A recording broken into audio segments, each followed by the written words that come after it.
This clip is brought to you by SaveWithConrad.com.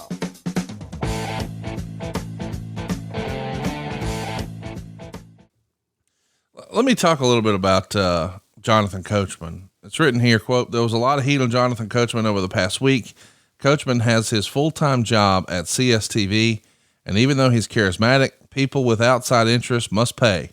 He did himself no favors by complaining that he was brought to Detroit for Saturday night's main event and had to cancel hosting a CSTV show that day, and then they only used him on the web broadcast. Worse for him in that department, Michael Cole was also brought to Saturday night's main event, not used at all, and didn't complain about it. Is this one of those weird deals where wrestling politics are just out of control? You know, like, or is it more about... Hang on. You say wrestling politics and all this shit. Let me ask you something. I mean, you have a Memorial Day, day open at the office. Yep. Because there's a lot of people that are off that day that can come down and look at getting a new mortgage, right? Right. Sure. Okay. Well, so what if, you have everybody come in and only one person, or there's one person who doesn't have one appointment or sell one mortgage or do anything? Right. They're going to bitch and moan. Sure. And then you'll have someone else in there that only had one appointment or maybe only sold one mortgage or what have you. And they're like, no, well, shit, man. Well, that's just kind of how it goes today.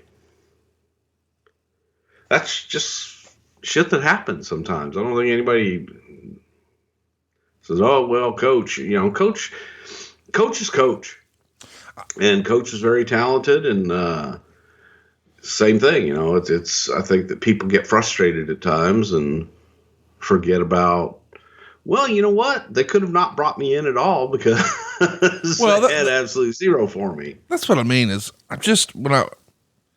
was trying to belabor the point. This feels political in that sometimes we see whenever we watch politics on TV, people are fired up or outraged about something that's not really a big deal.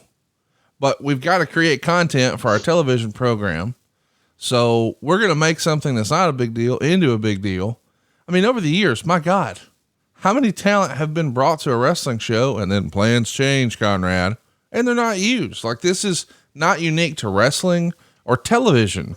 It's a live event. It sort of is what it is. And I don't know, the idea that this got page time to me just stuck out. Like, that's a prime example of quote unquote wrestling politics. I don't see how that's even a story. Yeah, I don't either. And I can only imagine where the story came from. Well, that's what I wanted to ask, I guess. Do we assume that when stories like this come out, I mean, I've seen the way Coach on social media interacts with the quote unquote wrestling journalists. Boy, he is no friend of theirs.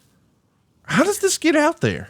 Is this someone from the office just looking to bury Coach? Like, the idea that anybody even knows about this, or is it more like maybe he just mentioned something in catering and one of the boys, hey, guess what I heard? Or maybe that it was just made up by some wrestling journalists. There you go. Could be. Hey, it's Conrad Thompson. Thanks for checking out the podcast here on YouTube. Be sure to hit the subscribe button and the notifications bell so you get a notice anytime we upload some new content. And go save yourself some money right now. If you're in a 30-year loan or you have credit card debt, it's not a matter of if I can save you money. It's a matter of how much. Find out right now for free at SaveWithConrad.com.